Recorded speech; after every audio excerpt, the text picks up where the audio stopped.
फारस देश भी हिंदुस्तान और चीन के समान था और कई नरेश उसके अधीन थे। वहाँ का राजा महाप्रतापी और बड़ा तेजस्वी था और न्यायप्रिय होने के कारण प्रजा को प्रिय था। उस बादशाह के दो बेटे थे जिनमें बड़े लड़के का नाम शहरयार और छोटे लड़के का नाम शाहजमा था।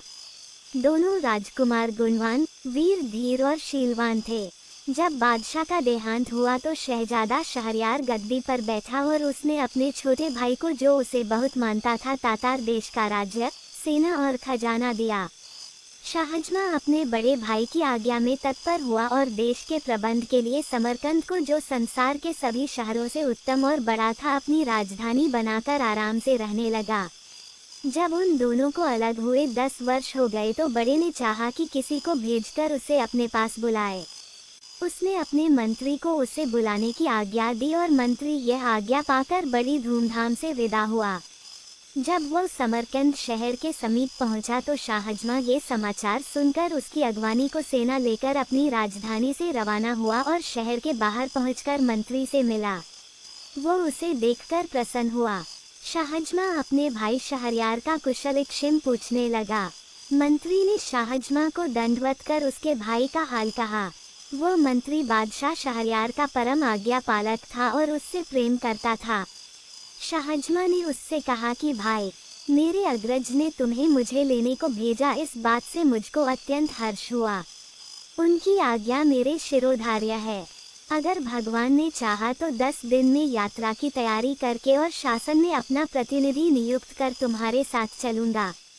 तुम्हारे और तुम्हारी सेना के लिए खाने पीने का प्रबंध सब यहीं हो जाएगा। अतएव तुम इसी स्थान पर ठहरो। अतएव उसी स्थान पर खाने पीने आदि की व्यवस्था कर दी गई और वे वहां रहे। इस अवसर पर बादशाह ने यात्रा की तैयारियां की और अपनी जगह अपने विश्वास पात्र मंत्री को नियुक्त किया। एक दिन सायं अपनी बेगम से, जो उसे अति प्रिय थी, विदा ली और अपने सेवकों और मुसाहिबों को लेकर समरकंद से चला और अपने खेमे में पहुंचकर मंत्री के साथ बातचीत करने लगा। आधी रात होने पर उसकी इच्छा हुई कि एक बार बेगम से फिर मिलाऊं। वह सबसे छुपकर अकेला ही महल में पहुंचा। बेगम को उसके आने का संदेह तक न था। वह अपने एक तुच्छ और कुरूप सेवक के साथ सो रही थी। शाहजमा सोचकर आया था कि बेगम उसे देखकर अति प्रसन्न होगी। उसे दूसरे मर्द के साथ सोते देखकर एक क्षण के लिए उसे काट मार गया। कुछ संभलने पर सोचने लगा कि कहीं मुझे दृष्टि भ्रम तो नहीं हो गया। लेकिन भलीभांति देखने पर भी जब वही बात पाई तो सोचने लगा, ये कैसा अनर्थ है कि मैं अभी समरकंद नगर की रक्षा भित्ति से बाहर भी नहीं निकला और ऐसा कर्म होने लगा। वह क्रोधाग्नि में जलने लगा और उसने तलवार निकालकर ऐसे हाथ मारे कि दोनों के सिर कटकर पलंग के नीचे आ गए। इसके बाद दोनों शवों को पिछवाड़े की खिड़की से नीचे गड्ढे में फेंककर वह अपने खेमे में वापस आ गया। उसने किसी से रात की बात न बताई। दूसरे दिन प्रातः ही सेना चल पड़ी। उसके साथ के और सब लोग तो हंसी खुशी रास्ता काट रहे थे, किंतु शाहजमा अपनी बेगम के पाप कर्म को याद करके दुखी रहता था और दिनों दिन उसका मुंह पीला पड़ता जाता था। उसकी सारी यात्रा इसी कष्ट में बीती। जब वो हिंदुस्तान की राजधानी के समीप पहुंचा और शहरयार ने ये सुना तो वह अपने सारे दरबारियों को लेकर शाहजमा की अभ्यर्थना के लिए आया। जब दोनों एक दूसरे के पास पहुंचे तो अपने अपने घोड़े से उतरकर गले मिले और कुछ देर तक एक दूसरे की कुशलक्षेम पूछकर बड़े समारोहपूर्वक रवाना हुए। शहरयार ने शाहजमा को उस महल में ठहराया जो उसके लिए पहले से सजाया गया था और जहां से उद्यान दिखाई देता था। वह महल बड़ा और राजाओं के स्वागत योग्य था। फिर शहरयार ने अपने भाई से स्नान करने को कहा। शाहजमा ने स्नान करके नए कपड़े पहने और दोनों भाई महल के मंच पर बैठकर देर तक वार्तालाप करते रहे। सारे दरबारी दोनों बादशाहों के सामने अपने अपने उपयुक्त स्थान पर खड़े रहे। भोजन उपरांत भी दोनों बादशाह देर तक बातें करते रहे। जब रात बहुत बीत गई तो शहरयार अपने भाई को आतिथ्य गृह में छोड़कर अपने महल को चला गया। शाहजमा फिर शोकाकुल होकर अपने पलंग पर आंसू बहाता हुआ लौटता रहा। भाई के सामने वह अपना दुख छुपाए रहा, लेकिन अकेला होते ही उस पर वही दुख सवार हो गया और उसकी पीड़ा ऐसी बढ़ गई जैसे उसकी जान लेकर ही छोड़ेगी। वो एक क्षण के लिए भी अपनी बेगम का दुष्कर्म भुला नहीं पाता था। वो अक्सर हाय हाय कर उठता और हमेशा ठंडी सांसें भरा करता। उसे रातों को नींद नहीं आती थी। इसी दुख और चिंता में उसका शरीर धीरे धीरे घुलने लगा। शहरयार ने उसकी ये दशा देखी तो विचार किया कि मैं शाहजमा से इतना प्रेम करता हूँ और उसकी सुख सुविधा का इतना ख्याल रखता हूँ, फिर भी सदैव ही इसे शोक सागर में निमग्न देखता हूँ। मालूम नहीं इसे अपने राज्य की चिंता खाई जाती है या अपनी बेगम का विछोह सताता है। मैंने इसे यहाँ बुलाकर बेकार ही इसे शोक संताप में डाल दिया। अब उचित होगा कि इसे समझा बुझा कर और उत्तम भेंट वस्तुएं देकर समरकंद वापस भेज दूं ताकि इसका दुख दूर हो सके।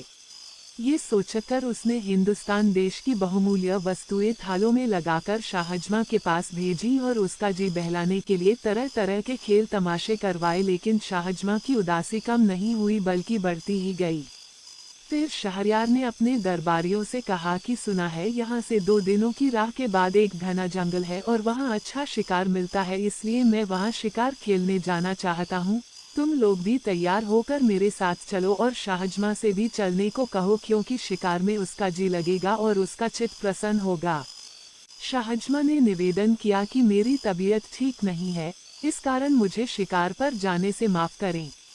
शहरयार ने कहा, अच्छी बात है, अगर तुम्हारा यहीं रहने को जी चाहता है तो रहो, लेकिन मैं तैयारी कर चुका हूँ, मेरे अपने भृत्यों के साथ शिकार के लिए जाता हूँ। शहरयार के जाने के बाद शाहजमा ने अपने निवास स्थान के द्वार अंदर से बंद कर लिए और एक खिड़की पर जा बैठा। वहां से शाही महल का उद्यान दिखाई देता था। शाहजमा सुवासित पुष्पों और पक्षियों के कलरव से अपना जी बहलाने लगा, लेकिन मकान और बाग की शोभा से जी बहलाने पर भी उसे अपनी पत्नी के दुराचार की कचोट बनी रहती। जब संध्या हुई तो शाहजमा ने देखा कि राजमहल का एक चोर दरवाजा खुला और उसमें से शहरयार की बेगम 20 अन्य स्त्रियों के साथ निकली। वे सब उत्तम वस्त्रों और अलंकारों से शोभित थीं और इस विश्वास के साथ कि सब लोग शिकार पर चले गए हैं, बाग में आ गईं। शाहजमा खिड़की में छुपकर बैठ गया और देखने लगा कि वे क्या करती हैं।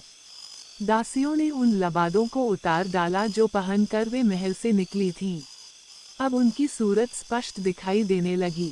शाहजमा को ये देखकर आश्चर्य हुआ कि जिन 20 को उसने स्त्री समझा था उनमें से 10 हबशी मर्द थे। उन 10 ने अपनी अपनी पसंद की दासी का हाथ पकड़ लिया। सिर्फ बेगम बगैर मर्द की रह गई। फिर बेगम ने आवाज दी, मसूद मसूद। इस पर एक हृष्ट पुष्ट हबशी युवक जो उसकी आज्ञा की प्रतीक्षा में था एक वृक्ष से उतरकर बेगम की ओर दौड़ा और उसका हाथ पकड़ लिया। उन 11 हबशियों ने 10 दासियों और बेगम के साथ क्या किया उसका वर्णन मैं लज्जावश नहीं कर सकूंगा। इसी भांति वे आधी रात तक बाग में विहार करते रहे। फिर बाग के हौज में नहाकर बेगम और उसके साथ आए 20 मर्द औरतों ने अपने कपड़े पहने और जिस चोर दरवाजे से आए थे उसी से महल में चले गए और मसूद भी बाग की दीवार फांदकर बाहर चला गया। ये कांड देखकर शाहजमा को घोर आश्चर्य हुआ। उसने सोचा कि मैं तो दुखी हूँ ही, मेरा बड़ा भाई मुझसे भी अधिक दुखी है। यद्यपि वह अत्यंत शक्तिशाली और वैभवशाली है, तथापि इस दुष्कर्म को रोकने में असमर्थ है। फिर मैं इतना शोक क्यों करूं? जब मुझे मालूम हो गया कि यह नीच कर्म संसार में अक्सर ही होता है तो मैं बेकार ही स्वयं को शोक सागर में डुबोए दे रहा हूँ।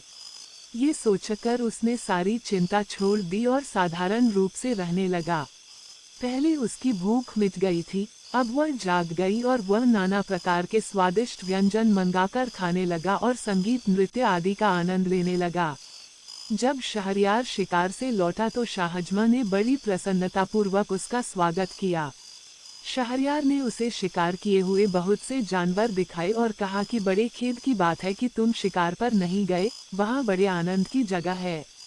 शाहजमा बादशाह की हर बात का हंसी खुशी उत्तर देता था। शहरयार ने सोचा था कि वापसी पर भी शाहजमा को दुख और शोक में डूबा पाएगा, लेकिन इसके विपरीत उसे प्रसन्न और संतुष्ट देखकर बोला, ए भाई, भगवान को बड़ा धन्यवाद है कि मैंने थोड़ी ही अवधि में तुम्हें प्रसन्न और व्याधिमुक्त देखा। अब मैं तुम्हें सौगंध देकर एक बात पूछता हूँ, तुम वह बात जरूर बताना। शाहजमा ने कहा, जो बात भी आप पूछेंगे मैं अवश्य बताऊंगा। शहरयार ने कहा, जब तुम अपनी राजधानी से यहाँ आए थे तो मैंने तुम्हें शोक सागर में डूबा देखा था। मैंने तुम्हारा चित्त प्रसन्न करने के लिए अनेक उपाय किए, भांति भांति के खेल तमाशे करवाए, किंतु तुम्हारी दशा जैसी की तैसी रही। मैंने बहुत सोचा कि इस दुख का कारण क्या हो सकता है, किंतु इसके सिवा कोई कारण समझ में नहीं आया कि तुम्हें अपनी बेगम के विछोह का दुख है और राज्य प्रबंध की चिंता है। किंतु अब क्या बात हुई जिससे तुम्हारा दुख और चिंता दूर हो गई? शाहजमा ये सुनकर मौन रहा, किंतु जब शहरयार ने बार बार यही प्रश्न पूछा तो वह बोला, आप मेरे मालिक हैं, मुझसे बड़े हैं, मैं इस प्रश्न का उत्तर न दूंगा क्योंकि इसमें बड़ी निर्लज्जता की बात है। शहरयार ने कहा कि जब तक तुम मुझे यह न बताओगे तब तक मुझे चैन न आएगा। शाहजमा ने विवश होकर अपनी बेगम के कुकर्म का सविस्तार वर्णन किया और कहा कि मैं इसी कारण दुखी रहता था। शहरयार ने कहा, भैया, ये तो तुमने बड़े आश्चर्य की असंभव सी बात बताई। ये तो तुमने बड़ा अच्छा किया कि ऐसी व्यभिचारिणी को उसके प्रेमी सहित मार डाला। इस मामले में कोई तुम्हें अन्याय नहीं कह सकता। मैं तुम्हारी जगह होता तो मुझे एक स्त्री को मारने से संतोष न होता, 1000 स्त्रियों को मार डालता। बताओ कि मेरे बाहर जाने पर यह शोक किस प्रकार दूर हुआ। शाहजमा ने कहा, मुझे ये बात कहते डर लगता है कि ऐसा ना हो कि यह सुनकर आपको मुझसे भी अधिक दुख हो। शहरयार ने कहा कि भाई, तुमने ये कहकर मेरी उत्कंठा और बढ़ा दी है, मुझे अब इसे सुने बगैर चैन न आएगा, इसलिए यह बात जरूर बताओ। विवश होकर शाहजमा ने मसूद, 10 दासियों और बेगम का सारा हाल बताया और बोला, ये घटना मैंने अपनी आंखों से देखी है और समझ लिया है कि सारी स्त्रियों के स्वभाव में दुष्टता और पाप होता है और आदमी को चाहिए कि उनका भरोसा न करे। मुझे ये सारा कांड देखकर अपना दुख भूल गया है और इसीलिए मैं निरोग और प्रसन्नचित दिखाई देता हूँ। ये हाल सुनकर भी शहरयार को अपने भाई के कथन पर विश्वास न हुआ। वह क्रुद्ध स्वर में बोला, क्या हमारे देश की सारी बेगमें व्यभिचारिणी हैं? मुझे तुम्हारे कहने का विश्वास नहीं होगा जब तक मैं खुद अपनी आंखों से यह न देख लूं। संभव है तुम्हें भ्रम हुआ हो। शाहजमा ने कहा, भाई साहब, आप खुद देखना चाहते हैं तो ऐसा कीजिए कि दोबारा शिकार के लिए आज्ञा दीजिए। हम आप दोनों फौज के साथ शहर से कूच करके बाहर चलें। दिन भर अपने खेमों में रहें और रात को चुपचाप इसी मकान में आ बैठें। फिर निश्चय ही आप वह सारा व्यापार अपनी आंखों देख लेंगे जो मैंने आपको बताया है। शहरयार ने यह बात स्वीकार करके दरबारियों को आज्ञा दी कि कल मैं फिर शिकार को जाऊंगा। अतः दूसरे दिन प्रातःकाल ही दोनों भाई शिकार को चले और शहर के बाहर जाकर अपने खेमों में ठहरे। जब रात हुई तो शहरयार ने मंत्री को बुलाकर आज्ञा दी कि मैं एक जरूरी काम से जा रहा हूँ, तुम फौज के किसी आदमी को यहाँ से जाने न देना। तत्पश्चात दोनों भाई घोड़ों पर सवार होकर गुप्त रूप से शहर में आए और सवेरा होने के पहले ही शाहजमा के महल की उसी खिड़की में आ बैठे जिससे शाहजमा ने सारा कांड देखा था। सूर्योदय के पूर्व ही महल का चोर दरवाजा खुला और कुछ देर में बेगम अपने 19 स्त्री वेशधारी हबशियों के साथ वहां से निकलकर बाग में आए और मसूद को पुकारा। ये सारा हाल जो न कहने के योग्य है न सुनने के देखकर शहरयार अपने मन में कहने लगा कि हे भगवान, ये कैसा अनर्थ है कि मुझ जैसे महान नृपति की पत्नी ऐसी व्यभिचारिणी हो। फिर वह शाहजमा से बोला कि यह अच्छा रहेगा कि हम इस क्षण भंगुर संसार को, जिसमें एक क्षण आनंद का होता है दूसरा दुख का, छोड़ दें और अपने देशों और सेनाओं का परित्याग करके अन्य देशों में शेष जीवन काटें और इस घृणित व्यापार के बारे में किसी से कुछ न कहें। शाहजमा को ये बात पसंद नहीं आई, किंतु अपने भाई की अत्यंत दुखी दशा देखकर उसने इनकार करना ठीक न समझा और बोला, भाई साहब, मैं आपका अनुचर हूँ और आपकी आज्ञा को पूर्ण रूप से मानूंगा, लेकिन मेरी एक शर्त है। जब आप किसी व्यक्ति को अपने से अधिक इस दुर्भाग्य से पीड़ित देखें तो अपने देश को लौटाएं। शहरयार ने कहा, मुझे तुम्हारी यह शर्त स्वीकार है, लेकिन मेरा विचार है कि संसार में किसी मनुष्य को हमारे जैसा दुख नहीं होगा। शाहजमा ने कहा, थोड़ी सी ही यात्रा करने पर आपको इस बात का पता अच्छी तरह से चल जाएगा। अतः वे दोनों छुपकर एक सुनसान रास्ते से नगर के बाहर एक ओर को चले। दिन भर चलने के बाद रात को एक पेड़ के नीचे लेटकर सो रहे। दूसरे दिन प्रातःकाल वे वहां से भी आगे चले और चलते चलते एक मनोरम वाटिका में पहुंचे जो एक नदी के तट पर बनी हुई थी। इस वाटिका में दूर दूर तक घने और बड़े बड़े वृक्ष लगे थे।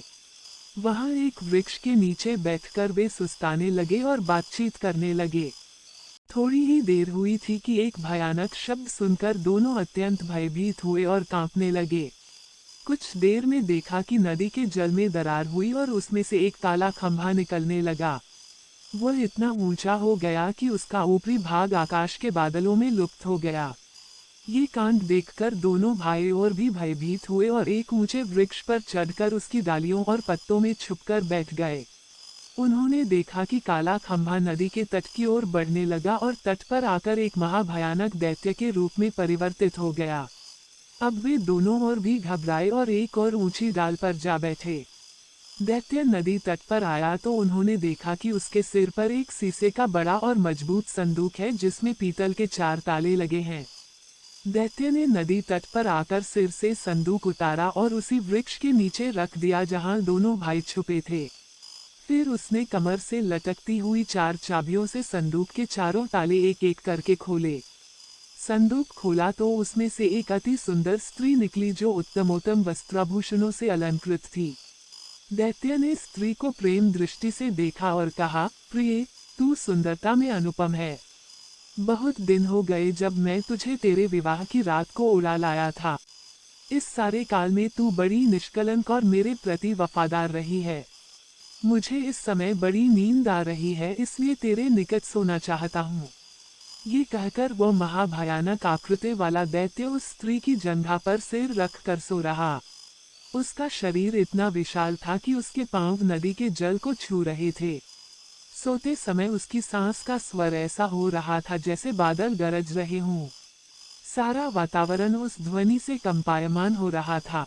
एक बार संयोग से जब स्त्री ने ऊपर की ओर देखा तो उसे पत्तियों में छुपे हुए दोनों भाई दिखाई दिए। उसने दोनों को नीचे उतरने का संकेत किया। उसके उद्देश्य को समझकर दोनों का भय और बढ़ा। दोनों ने इशारे ही से उससे विनती की कि हमें पेड़ ही पर छुपा रहने दो। स्त्री ने धीरे से दैत्य का सिर अपनी गोद से उतारकर पृथ्वी पर रख दिया और उठकर उनको धैर्य देते हुए बोली कि कोई भय की बात नहीं है, तुम नीचे उतर आओ और मेरे समीप बैठो। उसने ये भी धमकी दी कि अगर न आओगे तो मैं दैत्य को जगा दूंगी और वह तुम दोनों को समाप्त कर देगा। ये सुनकर वे बहुत डरे और चुपचाप नीचे उतर आए।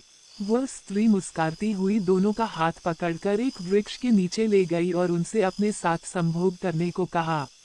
पहले तो उन दोनों ने इनकार किया, किंतु फिर उसकी धमकी से डरकर वह जैसा चाहती थी उसके साथ कर दिया। इसके बाद स्त्री ने उनसे उनकी एक एक अंगूठी मांग ली। फिर उसने एक छोटी सी संदूकची निकाली और उनसे पूछा कि जानते हो इसमें क्या है और किस लिए है। उन्होंने कहा, हमें नहीं मालूम, तुम बताओ इसमें क्या है। उस सुंदरी ने कहा, इसमें उन लोगों की निशानियां हैं जो तुम्हारी तरह मुझसे संबंध कर चुके हैं। ये 98 अंगूठियां थीं और तुम्हारी 2 मिलने से 100 हो गईं। इस दैत्य की इतनी कड़ी निगरानी के बाद भी मैंने 100 बार ऐसी मनमानी की है। ये दुराचारी दैत्य मुझ पर इतना आसक्त है कि क्षण भर के लिए भी मुझे अपने से अलग नहीं करता और बड़ी देखभाल के साथ मुझे इस शीशे के संदूक में छुपाकर समुद्र की तलहटी में रखता है। लेकिन उसकी सारी चालाकी और रक्षा प्रबंध पर भी मैं जो चाहती हूँ वह करती हूँ और इस बेचारे का सारा प्रबंध बेकार हो जाता है।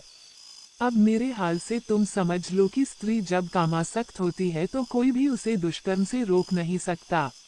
इसके पश्चात वो उनकी अंगूठियां लेकर अपनी जगह आई। उसने दैत्य का सिर फिर अपनी गोद में रख लिया और इन दोनों को संकेत किया कि चले जाओ। दोनों वहां से चल दिए और जब बहुत दूर निकल गए तो शाहजमा ने अपने बड़े भाई शहरयार से कहा, देखिए, इतनी सुरक्षा और कड़े प्रबंध पर भी यह स्त्री अपने मन की अभिलाषा पूरी कर रही है। ये भी देखिए कि दैत्य को उस पर कितना विश्वास है और वो उसकी निष्कलंकता की कैसी प्रशंसा कर रहा था। अब आप ही न्यायपूर्वक बताएं कि इस बेचारे पर हम लोगों से अधिक दुर्भाग्य है या नहीं। हम जो बात ढूंढने निकले थे वह हमें मिल गई। अब हमें चाहिए कि अपने अपने देशों को चले और किसी स्त्री से विवाह न करें, क्योंकि शायद ही कोई स्त्री निष्पाप हो। चुनांचे शहरयार ने अपने छोटे भाई के कहने के अनुसार ही काम किया और वहां से दोनों शहरयार की राजधानी को चले। 3 रातों बाद वे अपनी सेनाओं में पहुंचे। शहरयार ने आगे शिकार पर न जाना चाहा और राजधानी को वापस आ गया। महल में जाकर उसने मंत्री को आज्ञा दी कि वो बेगम को ले जाकर मृत्युदंड दे। मंत्री ने बादशाह की आज्ञानुसार ऐसा ही किया। फिर शहरयार ने 10 व्याभिचारिणी दासियों को अपने हाथ से मार डाला। इसके बाद शहरयार ने सोचा कि कोई ऐसा उपाय करूं कि विवाह के बाद मेरी बेगम कुकर्म का अवसर ही ना पा सके। अतः उसने निश्चय किया कि रात को विवाह करूं और सवेरे ही बेगम को मरवा दूं। तत्पश्चात उसने अपने भाई शाहजमा को विदा किया। वह शहरयार की दी हुई अमूल्य भेंटों को लेकर अपनी सेना के साथ समरकंद चला गया। शाहजमा के जाने के बाद अपने प्रधानमंत्री को आज्ञा दी कि वो विवाह हेतु किसी सामंत की बेटी को लाए। प्रधानमंत्री ने एक अमीर की बेटी ला खड़ी की। शहरयार ने उससे विवाह किया और रात भर उसके साथ बिताकर सुबह मंत्री को आज्ञा दी कि इसे ले जाकर मार डालो और रात के लिए फिर किसी सरदार की सुंदरी बेटी मेरे विवाहार्थ ले आना। मंत्री ने उस बेगम को मार डाला और शाम को एक और अमीर की बेटी ले आया और दूसरे दिन उसे भी ले जाकर मार डाला। इसी प्रकार शहरयार ने सैकड़ों अमीरों सरदारों की बेटियों से विवाह किया और दूसरी सुबह उन्हें मरवा डाला। अब सामान्य नागरिकों की बारी आई। साथ ही इस जघन्य अन्याय की बात सब जगह फैल गई। सारे नगर में शोक, संताप और रोदन की आवाजें उठने लगी। कहीं पिता अपनी पुत्री को मृत्यु पर 8-8 आंसू रोता था, कहीं लड़की की माता पछाड़े खाती थी। जो कन्याएं अभी तक बच रही थी उनके माता पिता और सगे संबंधी अत्यंत दुखी रहते थे। कई लोग अपनी बेटियों को लेकर देश छोड़ गए और अन्य देशों में जा बसे। वहां के मंत्री की 2 कुंवारी बेटियां थीं। बड़ी का नाम शहरजाद और छोटी का नाम दुनियाजाद था। शहरजाद अपनी बहन और सहेलियों से अधिक तीक्ष्ण बुद्धि थी। वह जो बात भी सुनती या किसी पुस्तक में देखती उसे कभी नहीं भूलती थी। वार्तालाप के गुण में भी प्रवीण थी। उसे बहुत प्राचीन मनीषियों की आख्यायिकाएं और कविताएं जुबानी याद थीं और स्वयं गद्य पद्य रचना में निपुण थी। इन सारे गुणों के अतिरिक्त उसमें अद्वितीय सौंदर्य भी था। एक दिन उसने पिता से कहा कि मैं आपसे कुछ कहना चाहती हूँ लेकिन आपको मेरी बात माननी होगी। मंत्री ने कहा, यदि तेरी बात मानने योग्य होगी तो मैं अवश्य मानूंगा।